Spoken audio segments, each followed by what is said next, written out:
All right. I already did it. I'm gonna say a little bit. I got Yes, sir. Oh, it's very nice. You're only to see you as well. it. First time I didn't have company in the house, I said, I'm going to council meeting. You're actually gonna hang out with us? Yeah. For the meeting, Yeah. unless you invite me to something else, no. Little party after. That's right. How are you? Animal, Paula. This is what you're doing for your night out? I said, we finally don't have company in the house, so I left. Well, I do have company, but just our daughter, so, and her 95-pound dog. But anyway, What kind of dog is that? Mastiff. Oh, wow. Oh, wow. I was right. It's a bear. And then people say, Paul's not a dog person, and she's not. But anyhow, so I don't, I really don't know. This is real. I do think we should try the rat tail. We have been reaching out to people who all are interested, but the big BUT, Right. they're not gonna stand up yet. Say, oh, I'll take on this nonprofit, I'll give money, but there's interest. I spoke to George, it's Matt, I spoke to Matt, Yeah. he, this media is wishing no, like, well. Specifically narrow your scope, you know, but in your artists, people better on the artist support. I'll give that some thought. Well, I talked to Kate Sweeney yesterday, because she had it, but it's not her passion, art. But she has a lot of clients, and she was saying, let me think of that, but it's like when you want to produce a movie, they say you have to have one person who then brings. We haven't found that one person yet, so. And I really believe it's gotta be someone that's got that passion. Yeah, exactly. I mean, yeah. If you're just finding an investor. they're No, gonna find something even though you else. can, it's now it'll be a nonprofit, but it's irrelevant. You have to have the passion. So, but anyway, you're prepping, so I just wanted to. Well, thanks for joining us. Always. Councilman Bear. Hi.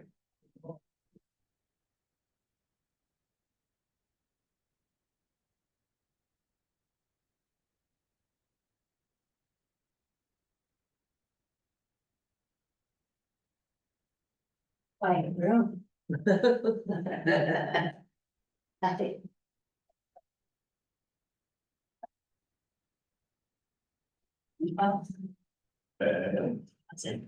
Great.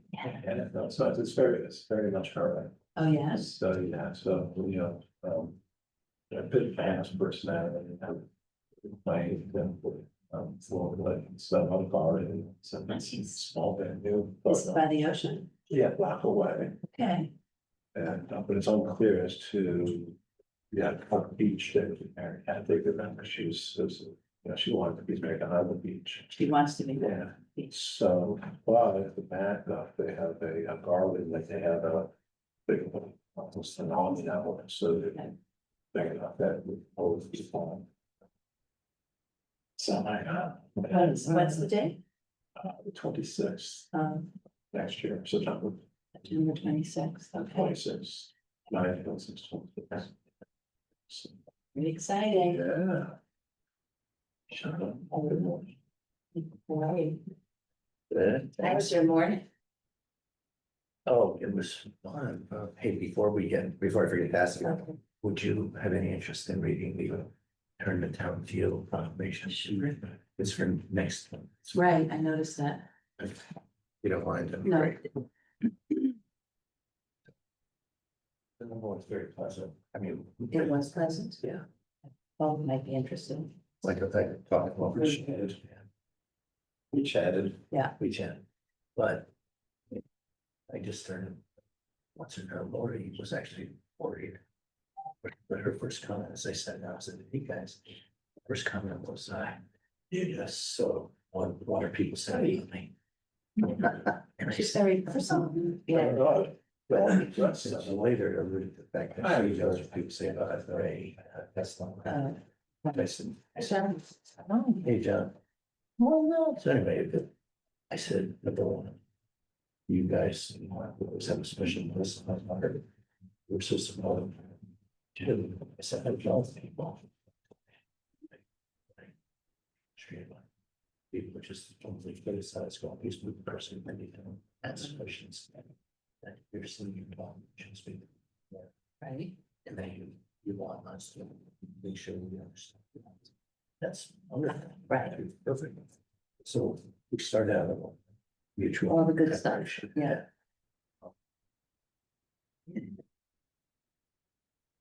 And I said, I was, Lori. You was very balanced. And back when Lori left the board for the last possibility. Talk to you about, I know. Right. Great. He is more, Yeah. comment. And Lori kept trying to, not debate, but make her case, I guess, for why the Bush is staying. Right, that's what she's, is important. And I said, it's not like me, I said, I'm this committee that's grown exponentially with engineers and environmentalists. Said, we all care about saving things. And I said, you probably heard me say it, I've said it, yeah, if you supported, I said it again. That if Tony dies, I paid it over the lake. Right. Oh, yes, we've heard that. And I said, Paul says, you know. And I said, so ultimately, it comes down to one trade seats. Comes down. So they just, you know. I said, so I don't really. Yeah. Question for me. Came in a different way. Hey, hi, Gary, man. Hey, how you been? Good, how you been, all right? Right. Good to see, I haven't seen you on the phone, though.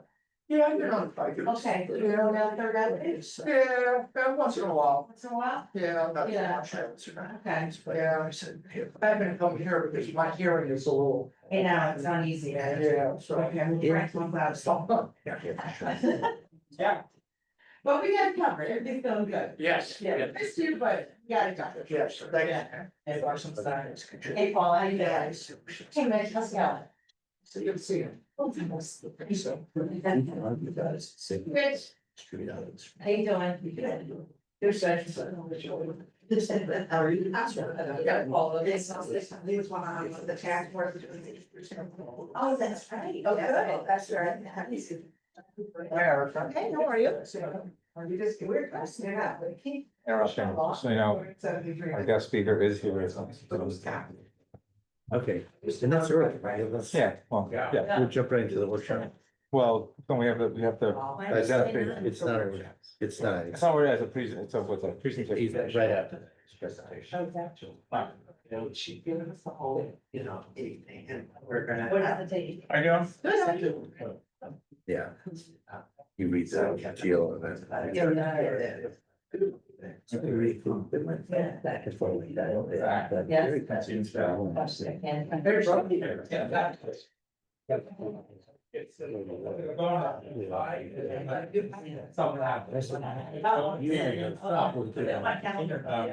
Is. It's open up there. How are you?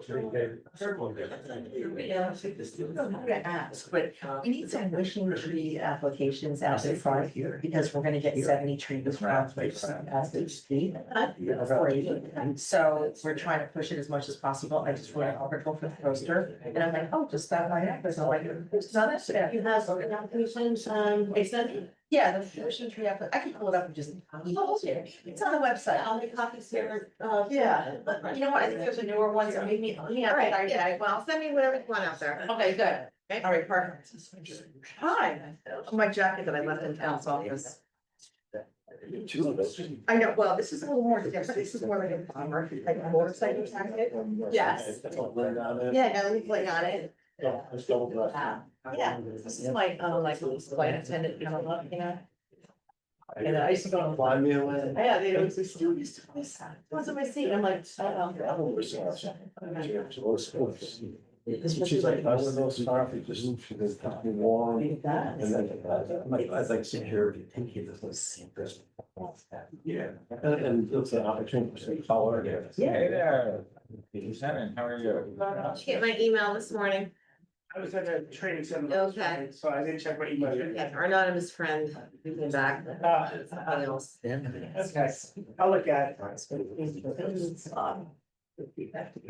And we. I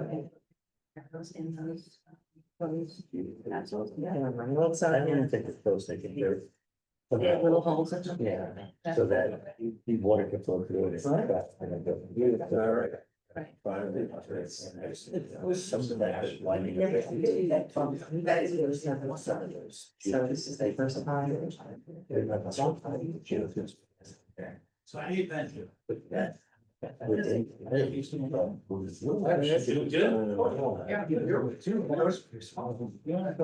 that? She says.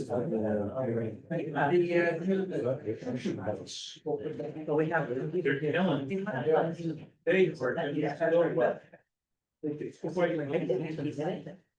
But they deserve. To any person trying to put that, you know. Yeah. I'm so interested in size and stuff. It's not to the-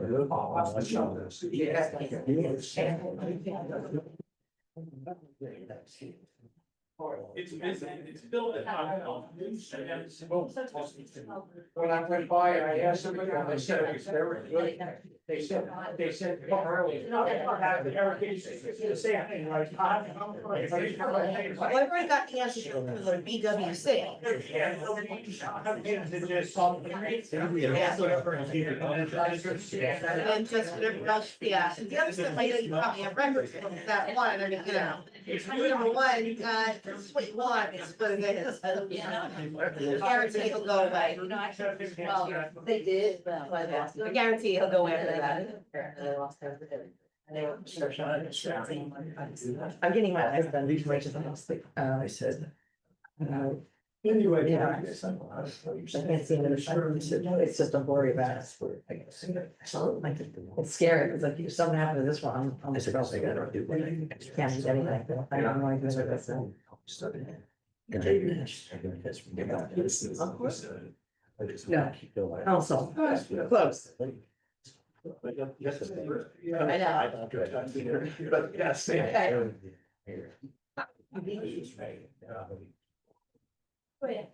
Yeah, thanks. He's like, when he called me out and said. Oh, right, I know. It's, Yeah, no. Second. Don't have to email it. One day I'll remember to take this umbrella home, good thing it doesn't rain. I think it's been here for a month, is it? Something like that. This is. Before I walk off with it, I figured I'd go back to you. They're really looking at it like, you're good. Seems like it seems right. I did, thank you. I think we're ready to go. I know, time flies. I'm waiting for the room to fill up, but. Call this meeting to order, please stand for the pledge of allegiance. Pledge allegiance to the flag of the United States of America, to the republic for which it stands, one nation, under God, indivisible, with liberty and justice for all. I wish to announce that the 48-hour notice is required under the Open Public Meetings Act was emailed to the Asbury Park Press, the Co-Star, and the New Co-Star on December the 19th of 2024. That a copy has been placed on the bulletin board in the borough office and that a copy has been filed with the municipal clerk. As a courtesy to the public, this meeting may be attended via Zoom. If for any reason Zoom fails or is disconnected, the in-person meeting will continue without interruption and action can and will be taken, providing that there is an in-person quorum. Mr. Noble? Here. Ms. Greenblatt? here. Mr. Nowicki? Here. Mr. Weber? Here. Mayor Gubitosi? Here. Good evening, everyone. Welcome to our meeting this evening. We are just going to move through the agenda, I hope fairly quickly this evening, but don't want to discourage any comment from the public at all. That said, I think we have a fairly straightforward agenda. So let's jump into item number 5, workshops. There are none. Item number 6, though, we do have first a proclamation and then a guest speaker joining us to educate us about the beachfront. But first, can I turn to Councilwoman Greenblatt? Great. So this is a proclamation, Turn the Town's Teal 2025. Whereas September has been designated as National Ovarian Cancer Awareness Month. And whereas Turns the Town Teal is a national campaign to create awareness of ovarian cancer. And during the month of September, volunteers tie teal ribbons throughout town. And whereas Turn the Town's Teal was an inspiration of Gail McNeil of Chatham, New Jersey, and goes forward in her name and in her honor. And whereas ovarian cancer is called the silent disease because symptoms are often subtle and or vague and often mimic other disorders. And whereas ovarian cancer is the 5th leading cause of cancer death among women, each year more than 20,000 women are diagnosed with the disease and approximately 13,000 die from it. And whereas if detected in its early stages, the 5-year survival rate for ovarian cancer can be as high as 90 to 95%. However, there is no screening test, so awareness of symptoms remain imperative and early detection awareness imperative. And whereas the Borough of Bradley Beach will participate in the Turn the Town's Teal campaign with ribbons adorning parts of Main Street and the boardwalk for the month of September. Now therefore, be it resolved, the governing body of the Borough of Bradley Beach do hereby support the Turn the Town's Teal awareness campaign and proclaim September as Ovarian Cancer Awareness Month, dated this 19th day of August, 2025. Thank you, Councilwoman. And if you do see ribbons around town next month in September, teal ribbons, you'll know it's supporting ovarian cancer treatment. Next on our agenda presentation is plant protection strips on the beachfront. Councilman Weber has invited a guest speaker to join us. And John, would you like to make the quick introduction? Certainly, thanks, Mr. Mayor. Yeah, so we have on Zoom Todd Cover. Todd works for Conserve Wildlife Foundation of New Jersey. They work in conjunction with the state DP and the U.S. Fish and Wildlife Service. On this particular program, I'll let Todd talk to you about it, but it's the plant protection strips. You've seen like a little post and signs and sometimes some rope or maybe string on the eastern side of the dunes actually to protect that part of the dunes. Todd can tell us what it's all about. We do have struggles because it's not a really robust system of post and rope, and we have weather and we have a very busy beachfront. But Todd's here to explain the importance to us and then take some questions. And I have to say, Todd, normally there's a capacity crowd in this room, but it is so what you got, but it's recorded for people can relive the magic. So take it away, Todd. Okay, can I just want to check real quick? Everybody can hear me okay? Okay. So thanks for the introduction. That was a good one. And just to jump really right into it, my role is to sort of develop beach management plans, endangered species beach management plans with the towns. You already have one. I did actually work with your borough when we developed it 5 or 6 years ago. But also endangered species plant protection, sea beach amaranth primarily, and that plant protection strip that you have on your beaches, that's one of the main purposes of that strip. Just as a little refresher, your beach management plan is actually a required plan as part of your ongoing federal beach renourishment. It's a way for to conserve or protect plants and animals that listed species such as sea beach amaranth that could colonize or already exist on your beach as a result of sort of added new habitat during the renourishment process. The plant protection strips is one of the main ways for the plants. In addition, those beach management plans have a regulatory function. Towns that have coastal permits for beach and dune maintenance to allow you to rake your beach, make it safe for your public and clean for your public.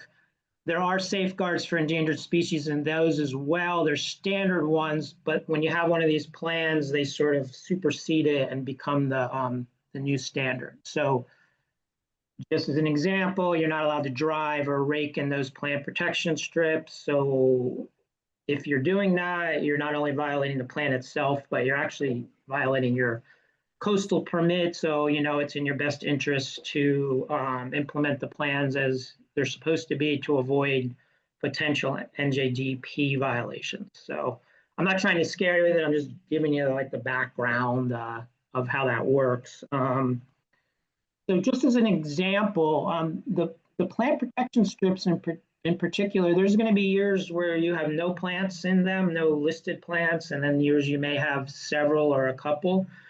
One of the roles of it is not just to give a safe place for the plants to be able to grow, but also the way the recovery for plants happens, this kind of plant, is there has to be room for the seeds to move around in the habitat, not only like within the burrow, but for instance, there's a lot of plants in Belmar and to some extent Avon to your south.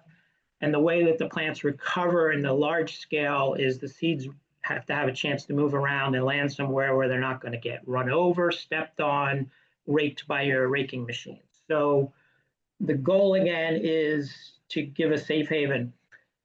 And going back to the regulatory part really quickly, the standard protections that the state has in place, let's say you have even just a couple plants and one is in the middle of your beach in town, central part, and maybe one at each end. Each year they reassess, and wherever you have plants, they put a restriction that you can't drive or rake where the plant was or 200 yards on north and south of that plant for the next couple of years. And so what that means, and I don't just mean in the plant strips, that's from the toe of the dune all the way to the shoreline. So if that were the standard restriction in your town, even if you had a couple plants with a small burrow like you have, that could really restrict you from legally being able to rake any or most of your beach. Driving is restricted in those cases as well. So the workaround that we came up with was instead of having that kind of a protection and changing from every year, as long as the towns are willing to set aside that 10% back part of the beach, which is what your plant protection strip is, and implement it the way it's supposed to be with no driving, no raking, that takes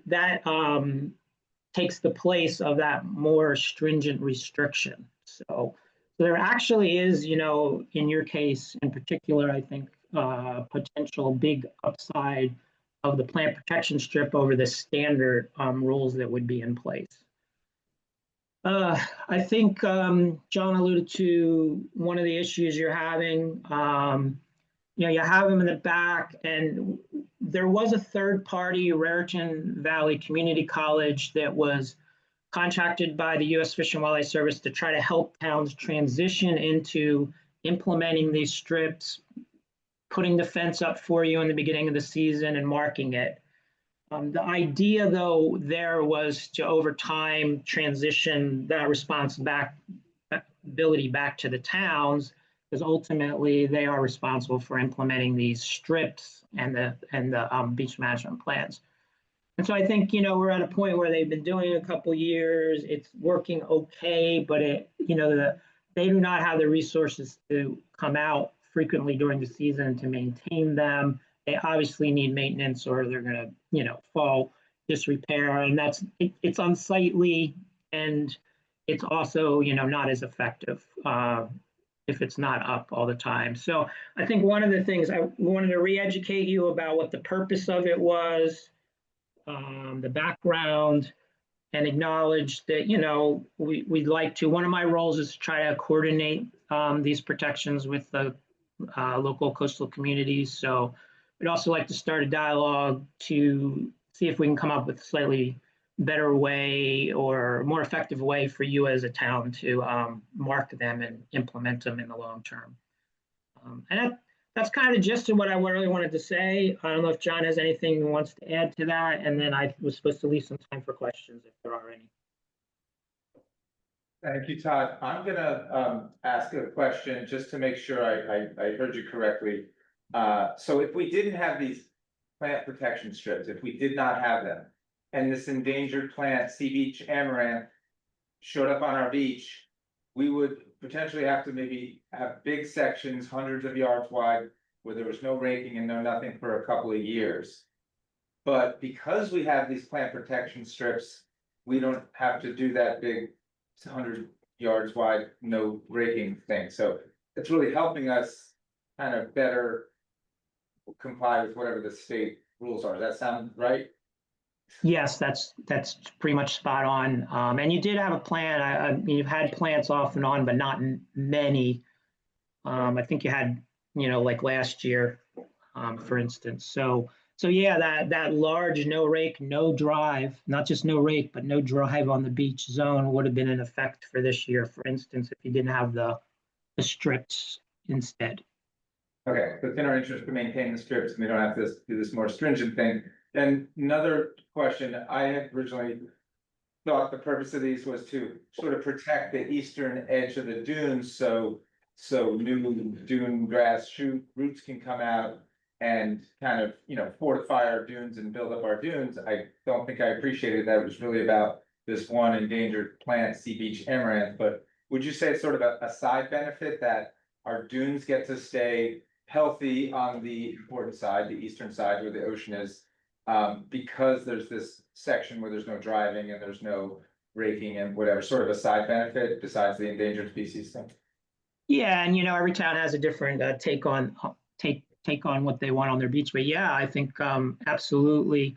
You've chose to have a dune in front of your boardwalk, which was not part of your original template with the Army Corps. I believe you must have built that yourself, because I know the Corps doesn't build them in Monmouth County. So yeah, it allows the dune to naturally continue to serve its natural function, one of which is storm protection, which seems really timely, like right now. I mean, I know this Aaron's not going to hit you hard, but you're going to have a storm. You're going to have some storm surge. But yes, for a large storm, yes, it helps promote a healthier dune system. Correct. Other questions? So can you just clarify for me, when you're referring to these strips, are these are areas where the eastern side of our dunes meet the beach front? Correct. So the way they're defined is they're supposed to be from the toe of the dune. So that's sort of where your slope flattens out, or there's, not a lot of vegetation towards the ocean. They're supposed to be that back 10% of the beach. Does that make sense to you, or did I clarify that correctly, or? Right, and in terms of, so if you compare it to a beach like, say, Avon that has no dunes, what is their strip? What is their? Their strip starts from the base of the boardwalk going outwards. So it's just that the plant itself usually grows, if there's a dune, it's going to grow in front of the dune. If there's no dune, so yeah, Avon's a good example. Theirs is measured from the base of the boardwalk outwards. So it sounds like it's also critical that we ensure that people don't go on the dunes. Because there are some times when we have a crowded beach, people start to kind of sit as the dune starts to rise. We've got. I mean, the strips are marked, and you do have string, and when it's allowed to stay up, like I said, it's an issue we got to grapple with or work on how to keep that maintained. But the strips are actually marked on your beach with posts and string, and so it's supposed to kind of delineate where it is. I have a question. If the string comes down, can we replace it? Absolutely. Like I said, the way it was set up first was for the Raritan Valley folks to kind of help, but they don't have the kind of resources to come out during the week.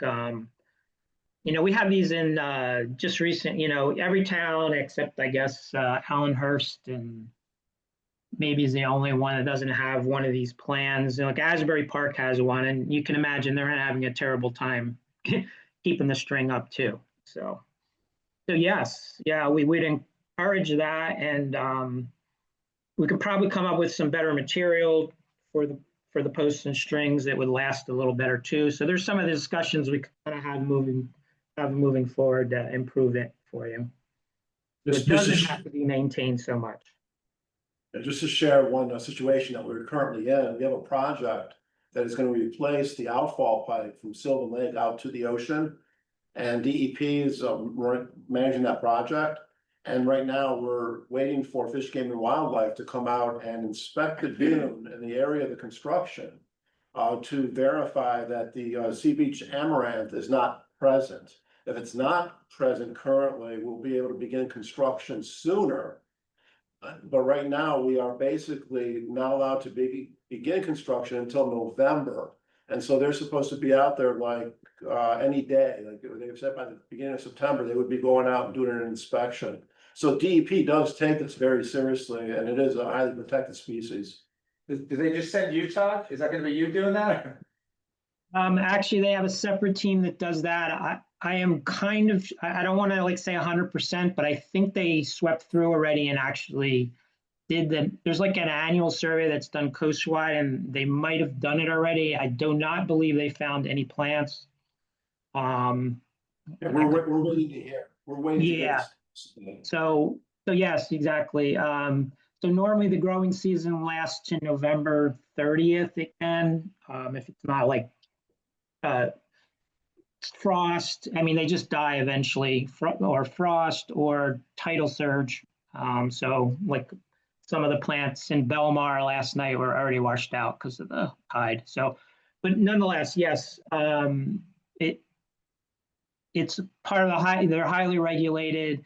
Any coastal project like that, they have to make sure whether it's nesting birds in the summer or this plant during its growing season, it's not present, or, you know, sometimes it's present, they come up with a mitigation or a way to work around, but yep. So you could have a timing if you had a plant there, they could have placed a timing restriction until December 1st to start. Todd, thank you, number one, for joining us. I want to ask a couple quick questions. I'll say on behalf of residents and beachgoers, so I'm 100% supportive of what we're all trying to accomplish here, but we do hear pretty regularly a number of concerns raised. I just want to recite those to you so that you can provide your feedback and guidance. You mentioned already the sticks and the string that have been provided, and I'm choosing the word sticks to suggest they really are very small. They're not very sturdy, and the string is very thin. You can barely see it. So we're start out with a mechanism designed to protect this area of the beach that's not even that visible because it's so flimsy, and a little child chasing a beach ball might step on it and knock it over. And what we're finding is we also do have a lot of activity, as you'd imagine, especially a sunny day at the beach, where our beach goers might be pretty close to the string to begin with. And then we have utility vehicles driven by lifeguards, DPW, and they need to get around these beach goers. And if that string is not that visible, it's unintentional, but vehicles can drive over that area. So I guess challenge number one is the flimsiness of the structure that we're using, the plant protection strips. Is there something that could be done to create greater visibility, invest a little bit more in the substantial nature of the strips? Yeah, and so the key is like trying to find the balance between cost effective, but also effective, like you're talking about. So the particular material, I'm not dissing them. The particular materials being used, the wooden stakes and the twine. Our organization also does plant protection a little bit different. We use PVC poles. They definitely are more durable, last longer, but they're also safe. It's not like a metal stake that a kid's going to run into and injure themselves.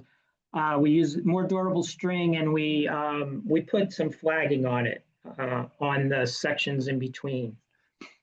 So yes, because visibility we do think is an issue for both the public and your public works or your folks driving on the beach, especially at dusk maybe or later in the day. So there's some little minor things you could do that probably could greatly improve it. There's a cost factor, but I don't think it's so high that it's insurmountable. And there's also different signs, and I had mentioned to John that we just ordered new signs and we're willing to give you more of them, and you could use more of them to make it more visible as well. I mean, not everybody likes a ton of signs, so, you know, that's a aesthetic or decision you're gonna make, but that's another possibility to make it more visible. So on that note, we can follow up with you after tonight's session, just to determine what we can do to kind of enhance the effectiveness.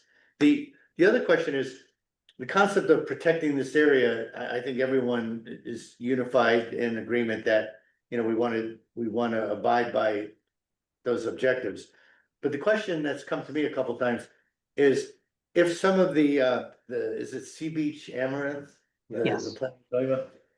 Let's say we're fortunate enough to have some of these species, you know, emerge on the beach.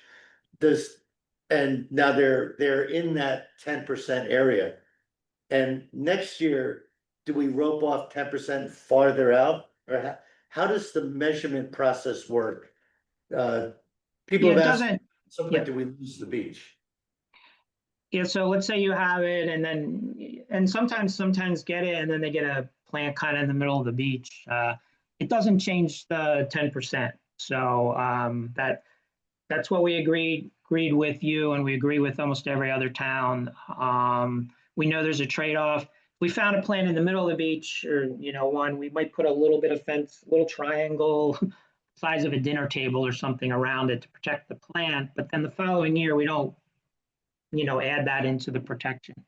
The measurement just kind of goes from that toe of the dune. We do know, you know, beaches get wider and narrower. So either whether it's renourishment or erosion over time. So that's really the main measurement, is the 10% from that toe of the dune slope out towards your high tide line. Okay, great, thank you.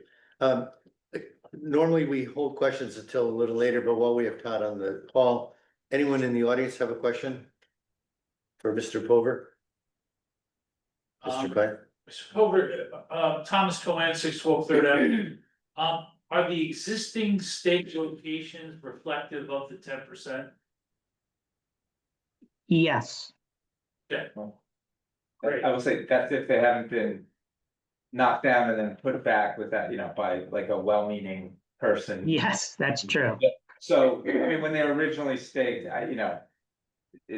yeah. Is there a way to do it just permanently where it's up all year round, or is that? Well, that is it. Originally, they were up all year round, Yeah. and again, like you said, Raritan Valley College did it. Kind of gave us a freebie, and with the intention that we're gonna transition to the town taking this over. They came back and did it again early this year, and again, they're just not holding up that well, so. I mean, I think what Todd is saying, we're gonna explore ways that we can sort of put our own material, better material, different material, but it is meant to be up year round. Great, I mean, the location doesn't seem too intrusive to the beach if that's the limitation. Well, that's because you're on Evergreen, that really big wide beach. Fair. Are there other questions on Zoom for Mr. Pover? Okay, seeing none, I think we're ready to move on. Mr. Pover, thank you again for your time tonight. Okay, thank you for having me. Thanks, Todd. Okay, good night. Moving on to item 7 is the approval of the minutes. I'll make a motion that we approve August 5, 2025 council business meeting minutes. Second, Mr. Noble? yes. Ms. Greenblatt? Yes. Mr. Nowicki? Yes. Mr. Weber? Yes. Mayor Gubatosi? Yes. We skipped the number here, right? I'm looking at, I go from 7 to 9. Oh, shoot. No, that's my typo, sorry. We're trying to move the meeting faster. Sorry about that. Okay, item number 9 on the agenda, public comments. This is comments limited to 5 minutes and for items on the agenda only. Are there any comments or questions?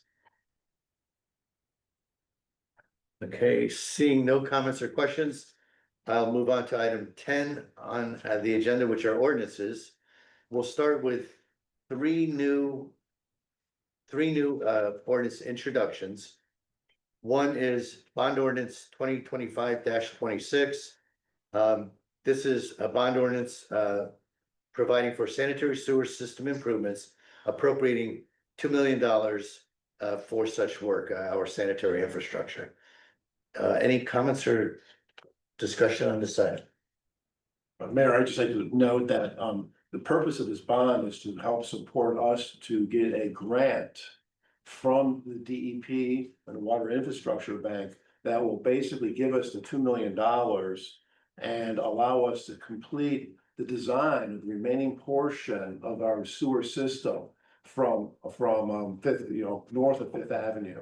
So we'll actually be getting the rest of the sewer system paid for through grant money. But we have to basically show that we have the bonding capacity to do this. And then we get the grant from DEP, which is a tremendous effort that was put on by Councilwoman Greenblatt and myself to put this into place. And we just got this in under the wire of a July 1st deadline where we would have lost that opportunity. This is the first time that the council of the borough's administration has ever gotten this grant. So this is a great help to be able to complete the design of the remaining sewer system. And it's a great thing to borrow money knowing someone else is gonna pay you back. Correct. Right, so. Even better. I should have said earlier, for all of these introductions, there will be no public comment. We will have public comment for the adoption. Any other council comments or questions? Okay. Paul, would you like to make a motion? I'll make the motion that bond ordinance 2020-25-26 for providing for sanitary sewer system improvements appropriating $2 million should be placed. Introduced. Second. Mr. Noble, Good work, guys. Definitely yes. Ms. Greenblatt, Yes. Mr. Nowicki, Yes. Mr. Weber, Yes. Mayor Gubatosi. Yes. Bond ordinance 2025-29. Again, an introduction. This is a bond ordinance providing for renovations to beach bathrooms and the concession located at 54 Ocean Avenue, AKA the defunct sewer pump station. That cinder block building next to the playground. This is a bond ordinance to put aside the ability to borrow up to $500,000 to renovate that building. And our goal is to have that building up and running with bathrooms and a small concession area by Memorial Day of next year. Any comments or questions? Is there, oh, I'm sorry, we have a plan to go for grants, because since the state identified, helped us identify what we want to do with the building. Are we going after any grants that they are? We have repeatedly asked and, regular basis, I bring it up with our engineers. At this point in time, none are available. And the decision that we are voting on here would be to just begin moving the process forward so we can be ready for Memorial Day. Should grant opportunities arise, we should be able to pay ourselves back. Okay, in addition, this is up to $500,000, so it could actually cost less. We expect it to cost less. Okay, and then this would be paid out of the beach fund. And also, if we have surplus, maybe we won't even need to borrow the money. Well, that would be a lot of surplus, but you're absolutely right. We could use at least some of the surplus. Our total surplus is roughly $600,000 or $700,000. So the likelihood of having enough surplus we could pay for the entire improvement is unlikely. Okay, But but we when could it, still use some of the surplus. okay, and when it does get paid back, it would be out of the beach fund, correct? Correct. Great. Other comments or questions? I have a question. So will we be able to bid out the concession in advance of the summer season, in advance of the completion of the project? Yes, So we can, because we, Yeah. we can? yes, we will. I Okay, mean, we'll have the specs all done, architect renderings and whatever, so people will know what they're bidding. okay, and I guess we have to come up with a formula of what the price point is relative to the other concessions, right? A little bit of that, yeah, and a little bit of what the market will bear. We can come up with a Right. price point, Right, people bid half or double, right. but yes. Okay, if there's no other comments or questions, I'll make a motion that we approve the introduction of bond ordinance 2025-29. Second, Thank you. Mr. Noble, doing the whole speeding things up. Yes. Ms. Greenblatt, Yes. Mr. Nowicki, Yes. Mr. Weber, No, that's good. Yes. Mayor Gubatosi. Yes. Ordinance 2025-30. Again, an introduction, ordinance amending chapter 398, streets and sidewalks of the borough. These amendments specifically apply to the sidewalks. It's basically bringing our language up to date, up to current. For example, we have one application fee, it's $200 today. But we're changing the application fee to read a lower application fee, $50 for small projects, up to the $200 for larger projects. And there's just other language requiring the council to approve a sidewalk correction or cleanup. We don't need council approval, so we're making relatively modest changes just to make sure this makes sense going forward. Instead of the council approving it, it'll be code enforcement approving it. Comments or questions? I have a question, comment. So when the applications are filed, will it be based on basically the size of the project to determine the cost? Rather than the actual estimate, because it references an estimate of cost, and I'm not sure if that information is available when someone necessarily. It's a good question. The language. The goal was to have a small fee for a small project and a large fee for a large project. Define small. Yeah, Define large. I think it does define a small project for $50, it'll be 100 square feet of sidewalk. Yeah. Which is basically, if your sidewalk's 5 feet wide, by 20 feet, which is basically, roughly 4 squares.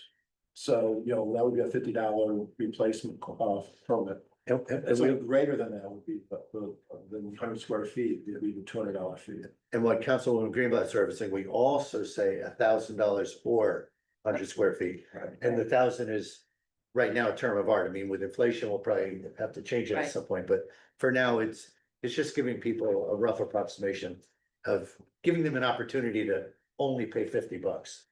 Right now, everybody pays 200. And it also spells out, this ordinance spells out the uniformity of the requirements for uniformity of sidewalk. Yes. Which will also help, promote people to replace those sidewalks and not be a deterrent, like I think $200 more. Right. So it's a good thing. Yeah, and as to that point, as sidewalks go, sometimes you're repairing a small crack, and sometimes you're replacing 5 or 8 squares, which can be more substantial. So when you're replacing a small crack, to pay $200 for the permit and $100 for the work doesn't quite fit. And it should be commensurate, which it is, for the inspection cost to come out and verify that's been done. And so that's more in alignment with the effort that our inspectors would have to do. I'm gonna have one other comment. A few years back, people may remember, we had a bit of a sidewalk blitz where between the administrator and the code enforcer, they just found lots of sidewalks that needed repairing. They asked people to repair them. They did. It was quite a success. And since then, we've had the tree inventory done, and part of the tree inventory was whenever there was sidewalk deflection, they call it, of 3/4 of an inch, that was noted in the tree inventory. So code enforcement doesn't even have to leave the office. They could really just access this database and see where there's sidewalk deflections that are enough to trigger, well, literally tripping people, but also triggers that, this is, if it's that or greater, it has to be repaired. It's all there. It's all been, the data's been collected, and I mean, it doesn't stay static forever, but it's there. So we have a mechanism, and now it sounds like we're right sizing the fee, so let's do it. Very good. Any other comments? I just want to say before we move on, I know Ms. Layton was raising her hand, so just to give her the information that there will be another information, an opportunity to speak at the end of the meeting. So, Yeah, we're not taking public comment at this point, Mrs. Leahy, that's the concern, but you will have an opportunity to speak later if you'd like to. Okay, hearing no additional comments, I'll make a motion that we approve the adoption of ordinance 2025-28. I'm sorry, 2025-30, that we approve the introduction of sidewalks. Second. Mr. Noble? yes. Ms. Greenblatt? Yes. Mr. Nowicki? Yes. Mr. Weber? Yes. Mayor Gubatosi? Yes. Okay, moving to adoptions, we have one ordinance 2025-28. This is related to littering, solid waste, and recyclable collection. But very specifically, it's focused on a bulk waste collection. In littering and solid waste, I'm sorry, not littering, but the solid waste and recyclables it specifically identifies what hour, you can't put anything out earlier than, I don't have it in front of me, 9 p.m. or so the night before, and no later than 5 a.m. the day of. We're using those exact same hours for bulk waste collection. We had no such reference for bulk waste. That's the only change here. And now I will, first of all, open it to council comments and then public. Okay. No council? Okay, I'll make a motion that we open this up to the public. Second? Mr. Noble? Yes. Ms. Greenblatt? Yes. Mr. Nowicki? Yes. Mr. Weber? Yes. Mayor Gubatosi? Yes. Public, any comments or questions regarding this ordinance adoption? That's not a hand, is it? No. No, that's the cursor. And just to make a correction to what you had mentioned, no earlier than 5 p.m. the day prior. Okay, thank you. Yeah. Sorry, I was swinging that. Okay, seeing no comments or questions, I'll make a motion to close the public comment and adopt ordinance 2025-28. Second? Mr. Noble? Yes. Ms. Greenblatt? Yes. Mr. Nowicki? Yes. Mr. Weber? Yes. Mayor Gubatosi? Yes. Item 11, communications, there are none. Item 12, resolutions, initially consent agenda, there are no consent resolutions. And moving to individual resolutions, 2025-271, approval of an outdoor cafe license for La Fogata Ideal LLC. Comments or questions? Make a motion that we approve 2025-271. Second? Mr. Noble? Yes. Ms. Greenblatt? Yes. Mr. Nowicki? Yes. Mr. Weber? Yes. Mayor Gubatosi? Yes. Okay, the next resolution I will not be able to vote on, so Mr. Nowicki, can I ask you to just make a motion? I'd like to make a motion for approving Darcy's Tavern to have live music in its parking lot on Sunday, August 31st, 2025, from 2 p.m. to 5 p.m. Second. Mr. Noble? Just like Al Gubatosi, Mayor Gubatosi, I live within 200 feet of the establishment, so I've been advised to abstain, so I will abstain. Ms. Greenblatt? So, I just want to share that, Darcy's and the borough have, made a good faith agreement. And Darcy's has abided by it. They are not entitled to have, outdoor music events during June and July in the summer. I'm sorry, July and August in the summer. This is like the absolute, Labor Day, last day of August that they're looking to do this, so I vote in favor. Mr. Nowicki? Yeah, I would, I'll vote in favor also, and I think it's important to note that Labor Day came very early this year, on the first of the month, so I think the intention was that they probably would always wanted to be able to have something on Labor Day. And they've been extremely cooperative and, settling the issues that they had, so, absolutely, yes. Mr. Weber? Yes. Thank you. Can I formally recuse myself here? Oh, I'm so sorry.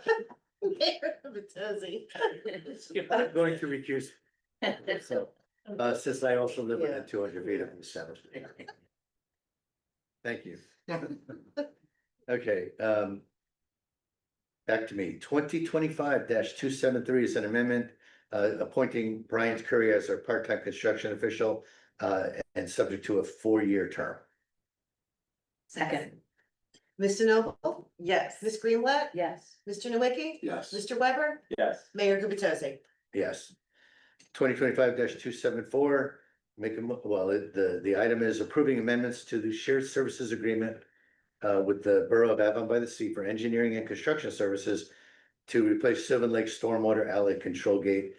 Councilman Nowicki, do you want to just quickly highlight this for the council? What's happening? Yes, this was actually, in our last council meeting, was presented to vote on, and, there were changes that were, proposed by, Borough of Avon, that we've incorporated into this resolution. And this is probably the most critical immediate need project, for Sylvan Lake, as the existing outlet gate is failing. So it's imperative that we advance and move forward with the replacement of that gate.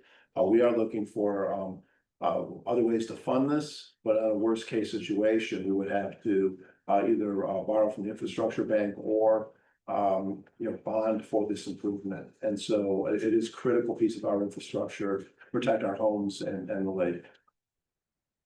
Thank you. So that's it.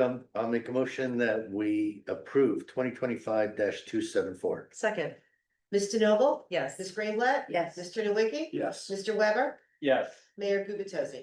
Yes. Item 2025-275, a resolution supporting the New Jersey Climate Superfund Act. Councilman Weber, do you care to make any comments? Yeah, sure thing, just to orient people, there's a bill in the New Jersey State Legislature, it is called the Climate Superfund Act. And what it's doing, it aims to create a fund similar to the Superfund that helps clean up toxic waste sites around New Jersey and now around the country. It creates a fund so those sites can get cleaned up. Climate Superfund Act would create a fund, so after there's a climate related disaster, storms, floods, things like that, there'd be a source of money that towns could go to, counties could go to clean up the aftermath, help with resilience ahead of time, things like that. The funds would come from the largest oil and gas companies in the country. It's not mom and pop, it's not the guy down the street with an oil company. You gotta be responsible for like a lot of climate pollution. So that's the effort. 50 towns in New Jersey have done this. We're a little late to the party, but happy to have this on the agenda. Any other discussion or comments? Okay, I'll make a motion that we vote to approve 2025-276. Oh, I'm sorry, -275, the supporting the New Jersey Climate Superfund Act. Second. Ms. DeNoble? Yes. Ms. Greenblatt? Yes. Mr. Nowicki? Yes. Mr. Weber? Yes. Mayor Gubatosi? Yes. Item resolution number 2025-276, authorizing a payout of accumulated sick time to Leonard Guida, retired chief of the Bradley Beach Police Department for calendar year 2025. And just for public record, this is the second of 3 installments. There was an installment paid last year, dollar amount of $60,750. $750. So second of 3 installments. Any comments or questions? Well, I had asked the question as to why we need to approve this if it's something contractual, and I was, kind of informed that this is sort of the protocol to. Yeah, to fund it. Yeah, it's contractual. We're not voting yes or no. I mean, we have a contract, to your point, to pay. This is just, it gets on our agenda so we can fund it. Sometimes there are questions Yeah, as to That's the how. best practice and just to have it on file. It's not mandatory to do this, but it looks better to do that. Right, because we don't do that with other employees, right? Well, We have actually, we for the retirees, if they were getting, sick time payout for say, I don't know, 3 years. Yeah, we did a resolution each year prior to, so. these situations are waning. A number of years ago, the state of New Jersey passed a limitation on payouts, but payouts and the cap is $25,000 now. However, there are still some individuals, including our prior police chief, who were grandfathered and were not subject to that cap. And there's still a few folks out there with Bradley Beach and elsewhere, but little by little, we, the residents and taxpayers, will see fewer and fewer of large payments made. It's capped at 25,000 for. It's just a matter of good record keeping, that's all. So I will make a motion that we approve 2025-276, the payout of accumulated sick leave to Leonard Guida. Second. Mr. Noble? Unfortunately, my family and I were discriminated against and named in the publicly released Monmouth County Prosecutor's Report in one of the many multiple violations cited against Leonard Guida. Therefore, I do not feel comfortable voting and was advised to abstain. Therefore, I will be abstaining. Ms. Greenblatt? Yeah. Mr. Nowicki? As this is contractual, yes. Mr. Weber? Yes. Mayor Gubatosi? Yes. Resolution 2025-277, the rejection of bids for the recreation center improvements received August 13th, 2025. and authorization to advertise for rebid. And what's happening here is an administrative correction. There was honestly a very minor error that could have had major implications, the definition of a measurement. And what we're doing, basically, the bidders brought it to our attention and they all said, we know what you meant, but it's not what you typed. So we need to correct it, even though it should not change any of the bids. Anyway, that's what we're doing here. Now I'm curious, did we confuse like the metric system and the? It was described to me, You don't have to tell me, I was just like. yeah, I don't think it was First thing that me, came it to- was CME, right? yeah, the Yeah, engineer. okay, And it was- yeah. Yeah. A relatively innocent oversight, but because it was a critical description of, the work to be done, even though all the bidders understood it was a mistake, we need to reissue the bid. But when it does get reissued, they're ready to put Yeah, their bids. It's gonna be a very short turnaround period, Okay, so we good. can move forward. Yeah. And it's not really gonna impact the start of the construction at the rec center? No. Minimally. yeah. Minimally, yeah, if anything, yes. Yeah, I would only suggest, Mayor, that if there is any issue as they do the work over the course of the year, and if for any reason they can't complete the work before winter, and there is a cost of remobilization, that we should seek out CME for their mistake to compensate for that, which would be appropriate in the situation. Hopefully that won't be the case, and even if the striping or something for the pickleball courts would have to happen in the spring, maybe. There shouldn't be remobilization, but we should keep an eye on that so there's no undue cost to the borough. Thank you, Councilman. Any further comments?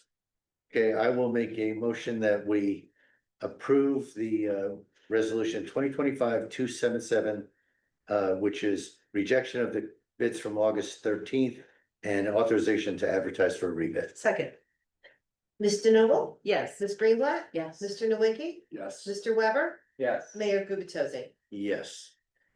Resolution 2025-278, appointing Kelly L. Helwig, CMCA, as the certified municipal court administrator effective today, August 18th, 2025. And the quick background is Ms.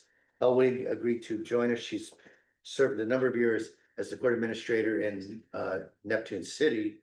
And as I just said, she actually started today with us. We're very thrilled to have her join us. She's replacing Patty McGill, who retired July 31st. So any Just quick questions? question, is it effective today or the 18th? It's effective the 18th. She actually started Oh, she did yesterday. start yesterday. Yeah. I'm Okay. sorry, That's okay. I just wanted to make sure, but that's not a typo. my mistake. Second, Thank you for catching. no, what? Mr. Noble? Yes. Ms. Greenblatt? Yes. Mr. Nowicki? Yes. Mr. Weber? Yes. Mayor Gubatose? Yes. Item 2025-279, the bill list for August 19, 2025. Any discussion? on the I saw bills? your questions and they were answered. Yes, my questions were, I was asking about a number of thousands of dollars that were actually for advertisements, and those were all related to the auction that's scheduled for, I think, September 16th for Yes. 319 Lorraine. And I guess that's protocol to spend about $4,500 on an That's advertisement, possible. yeah. Yeah. Did you And see the one that there was the big full page ad? Yeah. In the first part. And according to our business administrator is, this is his last day of a vacation, so he couldn't join us tonight. But he mentioned to me that we have close to 50 individuals who have contacted him directly to express their interest in the property. So the advertising's working. That's good. Seems to be. Great. Okay, I will make a motion that we approve 2025-279. Second, Mr. Noble? yes. Ms. Greenblatt? yes, Mr. Nowicki? Yes. Mr. Weber? Yes. Mayor Gubatose? Yes. Okay, moving to announcements, item 13, there are none. Moving to 14A, the administrator report, there is none, there's no administrator. It's just not yet. And we'll move to 14B, the mayor and council reports, and may I start today with Councilman Weber? Okay, kick it off here. National Night Out was great. Thanks to everybody that came out. Thank you to the police department. Thank you to the mayor who flipped a few burgers. He needs to practice. He has like 19 grandchildren, so he's gonna be doing that one day at like a home cookout. I think he flipped 500 burgers, they say. Only 12 at this. Great event, and thanks to everybody involved. We know all the volunteers that made it happen. Fire and first aid and lots of police officers coming together to make that great. An announcement for the Environmental Commission, they're having another Japanese knotweed removal. Like last time, don't think of it as weeding. Consider it foliage reconciliation. That's what we're doing on Saturday, the 23rd, from 10 to 2 at the Maritime Forest. We're joining forces with the Monmouth County Master Gardeners Program.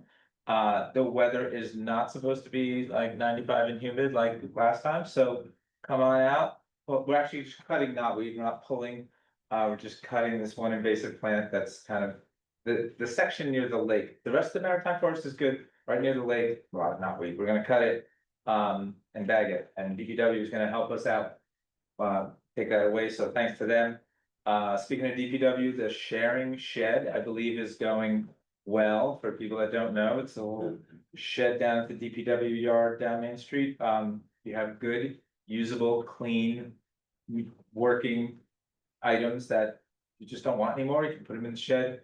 We will spend less money on bulk trash disposal. So that's the goal there, and it seems to be working.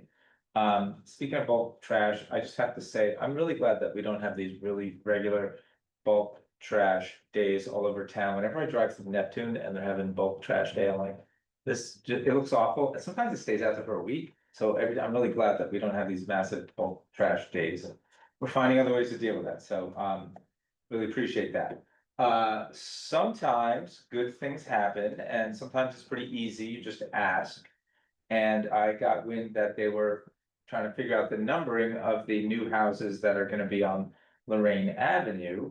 And, I live at 313, and I said, if the house next to me is 315, and then there's 317, and then we put the house on the corner, and we make that 321. If that's the case, then forevermore, 319 Lorraine will be the address of the church, and nothing will ever be 319 ever again in this town. And I wish he was here, but I'm glad he's online, because Mr. Paul Champion, I know you can see this if you're watching, and hopefully you're watching. This is for you, and I'm gonna give this to you, and now you know that it's gonna remain the church's address forever, and not some house that's on the corner anywhere in there. So, and that was just a matter of asking. So good things happen when people ask, so I'm gonna applaud that. I really hope he's not. Paul, are you there? Did you hear that? I just wanted to put you know, get up and go to the bathroom because you're off camera. Uh-oh. Let's see. Oh, yeah. Thumbs up. Good. Yay. Okay, then a couple meetings ago, I made a big statement about the church, and I realized it wasn't completely done, so I just have a couple other things to say. Which is, I've run for office 3 times here, I've knocked on a lot of doors in this town, and no one ever has said to me, not once, and it's never been said, and it's never gonna be said. No one has ever said to me, you know what this town really needs, John? This town needs 4 more houses. It's never been said, and it's never been said because it's not true. I just say this now as maybe a cautionary tale for the town. We all know how this one went down. Maybe we can think about that if this ever is, if we're ever in a position where this could happen again. So, just think about it. Nobody sits around going, wow, we really need 4 more houses in this town. It just doesn't happen. So, think about that. Hopefully we'll never be in this situation again. And then going back to my property next door, we all know the church was established as the church in the woods. And what's left in the woods on that block is there's basically a couple trees in my backyard. And they're really big trees. And most folks know, we had a program a while ago where we recognized, the Shade Tree Commission recognized trees that are older than Bradley Beach. When we had our 130th anniversary a couple years ago, we found the trees that were bigger than that. We're still looking, and we still have plaques, but they get a little plaque if the tree's older than Bradley Beach. So I have a couple of those trees in my backyard, and just since we're auctioning off the properties, and somebody's gonna probably buy this lot next to me, and then think they can do whatever they want to the trees, or cut them at the property line or something. I just wanna let people know that I let the state of New Jersey, they have a Big and Heritage Tree Registry, and I contacted them, and they came out and they checked out my trees. And they sent me this nice letter afterwards that said, your trees are, well, I was reading about one, there's two of them, but this tree is the 6th largest white oak reported in Monmouth County, and it's the 50th largest white oak in all of New Jersey. The tree has enough size and aesthetics to be included in the official New Jersey Big and Heritage Tree Registry. The registry has been kept since the 1930s and helps document big, heritage, and noteworthy trees in the state, as well as providing information regarding the change of the big tree resources over almost a century of time. We have entered this tree statistics and photographs and location into our database. This tree has been classified as a signature tree and is one of the largest of its species in the state of New Jersey. Trees of this caliber are rare and should be maintained and protected as often as needed. Trees of this size are mega resources and perform 600 times the environmental benefit of typical trees. You or, it says you are the new owner, well, I'm not planning on selling, but you should consider installing a lightning protection system, as lightning has the capacity to kill big trees. There's more about this letter, but point is, it's just sort of, if there's gonna be 50 people or however many people in this room bidding on those lots, people should know this is a big and heritage tree, it's on the tree registry as per the state of New Jersey. And that is, one last thought. Given what we heard earlier in the meeting about dunes, I'm gonna make the case back to DPW for some more signage to keep out of the dunes. I think that can come out of the beach utility without any problem, and maybe even on both sides of the dunes. I noticed there is some signage, it's particularly on the entrances and on the one side, but we can get that on both sides, but I will talk to DPW with what they think about that. And that's my report, Mr. Mayor. Thank you, Councilman. Gonna go to the other end, that's Councilman Nowicki. Okay, thank you, Mr. Mayor. First of all, I wanted to second John's comments on the National Night Out, tremendous event. Participation from, and you know, this couldn't happen without our police department, fire department, and first aid, as well as OEM. And the mayor's flipping hamburger professional wrist action. So that was just a great event, great community event, and a great turnouts, and a dunking tank, no less. Maybe we'll get the mayor up there next. Then council will have to be. That's the area. And so with that, just a police activity report, activity since the last meeting, a Brick Township man was arrested and charged with disorderly conduct after police found him slumped over on a Main Street bench. The investigation revealed he was extremely intoxicated, and while attempting to render him assistance, he became disorderly and combative with our officers. And I suppose locked up after that. A subject stopped for a motor vehicle, a violation, was charged with possession of controlled dangerous substance, suspected methamphetamine, possession of a drug, paraphernalia, possession of open alcohol in a motor vehicle, possession of drugs in a motor vehicle, and driving while suspended. And also police arrested one individual on contempt of court warrant and investigated 4 motor vehicle accidents since the last meeting. Thank you for all you do. First aid for the operational period ending August 19th, the squad responded to 21 day calls and 7 night calls for a total of 28 calls, 21 for medical, 7 for fire calls, and 2 calls involved water rescues. The squad provided mutual aid to Avon and Ocean Grove. The squad provided medical overwatch for the National Night Out, as well as provided handout and touch a truck on the ambulance and Kubota. The squad also provided medical overwatch for the fire department's annual 5K run and treated 5 runners. The squad requested no mutual aid for this operational period. The squad fulfilled 100% of their assignments for this operational period.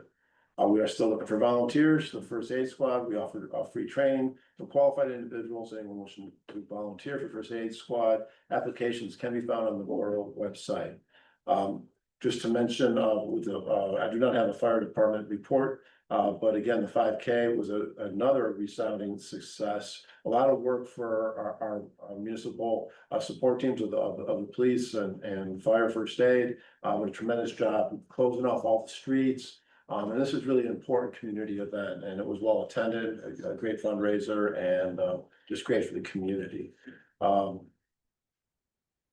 Also want to mention that we went out to Brindley Avenue and Ocean to recognize the council. The Historic Society had just put out a new sign recognizing the Brindley fire that 24 people perished in at the corners of Brindley and Beach.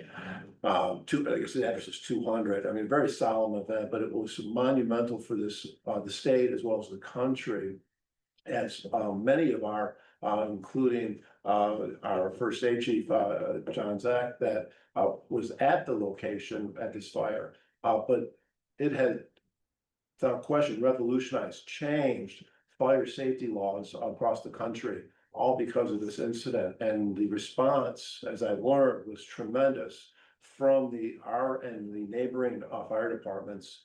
And it was, could have been even worse than what it was, and very sad event, but it's a great sign that was recognizing that. It's put up there on the boardwalk. So if you happen to be walking by the boardwalk at, right there at Brindley and right where the concession is, it's a really nice sign, and Bradley Blue.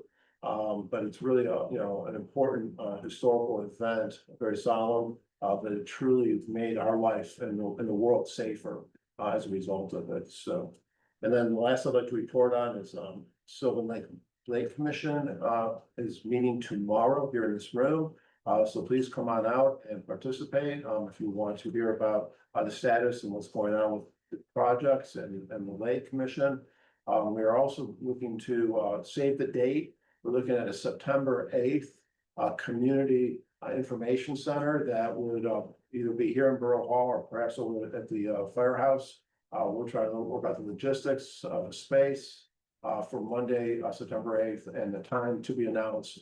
Just to share with the community all the projects that are anticipated and proposed for the lake, and the purpose and what the status of them are. So with that, that's my report, Mayor. Thank you, Councilman.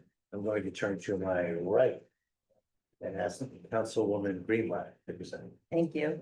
I too, I guess all of council was at the presentation on Sunday for the fire that took place in 1980. Kind of astonished to hear that that a lot of those precautions were not in place at that point in time.